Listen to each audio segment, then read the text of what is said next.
Hey guys, Gino Zero, how you doing? I hope all is well in YouTube land, whatever part of the world that you're in. Okay, this is Butchering Rabbits Part 2. We have our rabbit here in front of us. This rabbit, when we brought him in from outside, we soaked him in a saltwater brine. You'll want to soak them for a few hours anyway. That helps kind of clean up the meat and get any kind of nasties or dried blood and stuff like that off of them. That just makes it taste better. So, and some people will soak them overnight. It's your own personal preference. This is, like I said, this is how I do mine. This is how I cut mine up to prepare them to be cooked. Once I finish cutting these, then I will, like if say I'm going to cook them tomorrow evening, so I will cut them up and then let them just sit in the refrigerator overnight in a zip top bag so that they can kind of like the enzyme in the meat can do the work to kind of make it a little bit more tender. These rabbits were about 13 weeks old, so they're not real old, so they're not going to be real tough anyway. I won't can these rabbits simply because they're young rabbits and they're pretty tender. The rabbits that we can are the old breeding stock that are, you know, a couple of years old, and those are the ones whenever we cull those, then we can those up because it makes them tender when you pressurize them. All right, let's get into it. First thing that I do, turn the rabbit on its side, and I remove this belly meat right here. This meat, a lot of people will dry it and make jerky with it. Some people will just fry it up and eat it like that. It's a pretty tough cut of meat. For us, for me personally, this is going to go into the animal feed bin probably, and it's going to get ground up or cooked up and fed to the animals. That way we're not wasting it because I really don't prefer to eat this particular cut of meat. I turn it on its side. The shoulders are just like the shoulders on any other animal. They are not attached by any kind of bone. So what you do is you just find your joint and you cut right straight down. And you just take the shoulder right off of the rib cage, just like that. And we're going to do that on both sides.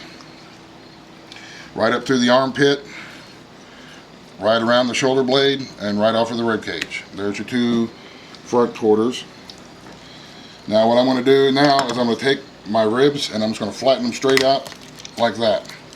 Because those ribs is going to go into the animal feed bin as well, because the ribs, there's not a whole lot of meat on them, and there's not really good to eat.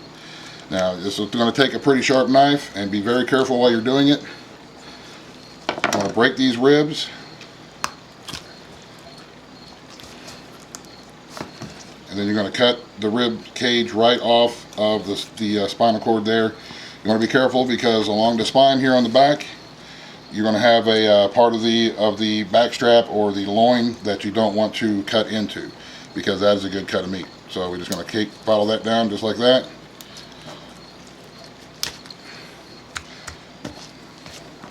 I'm going to do the same thing on this other side.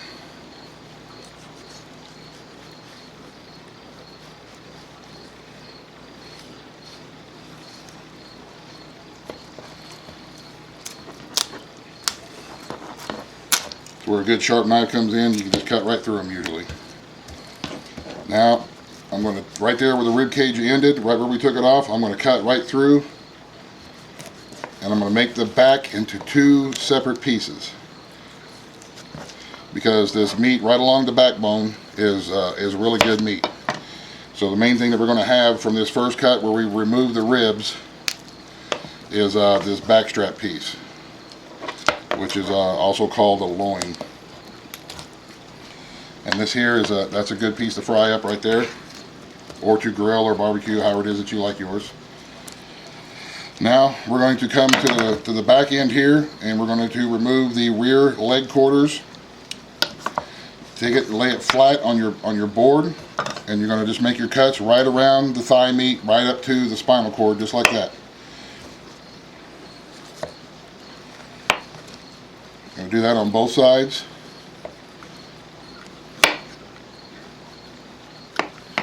Then you lay it on the inside and cut it the same way on the inside, right up to the backbone and right around the joint, right around the thigh.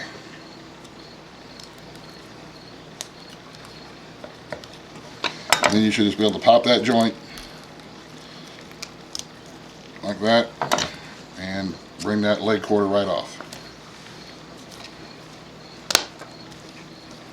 Same thing again on this other side. Pop your joint. Oh, it's already popped, I guess.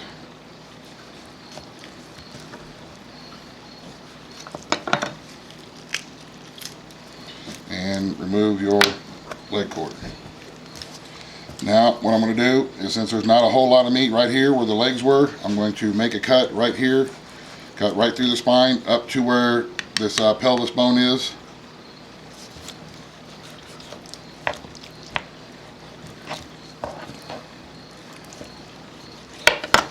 And you can just break the backbone.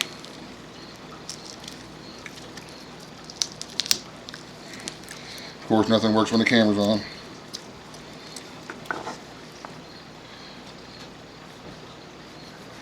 Find the end of your pelvis. Oops. Drop your knife on the floor. Same thing on the other side.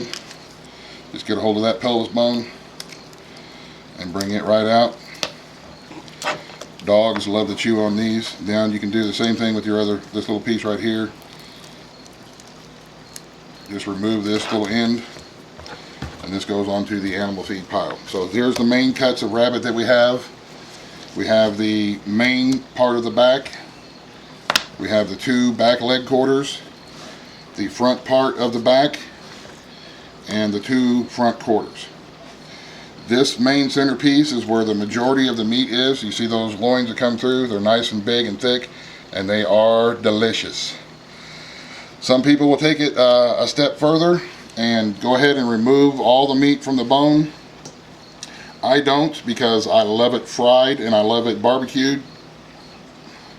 And that's probably how we're going to cook the majority of them, is on the grill and fried. So now you can just take and anything that's on there, the little nasties, the little pieces of fat, stuff that you don't want on there, go ahead and trim that off. And if your house is like my house, my dogs are right here waiting for any little tidbits that I don't want. So there you go, guys. I hope this helps. This is how I process and quarter up our rabbits for cooking. Here in an upcoming video soon, we will show you a couple different ways to cook rabbits. We'll start using these rabbits. Just haven't made them before, so I guess we will now. Fried, smoked, barbecued, stewed, souped, rabbit and dumplings, it's all good. So, all right, guys, I hope these two videos helped for all you out there who are raising rabbits. This particular rabbit dressed out at just under 4 pounds, so that's 4 pounds of usable meat. This was one of the smaller ones that we have, but the next ones that we have, we can tell by the bunnies are going to be a lot bigger, and I'm very happy. And it's a lot of meat that you can produce on your own just with a couple of rabbits, letting them do their thing and make more baby rabbits for yourself. So. Alright, guys, if I can do it, you can do it. Thanks for watching. Y'all have a great day. God bless. The end. Buzz, buzz. The end.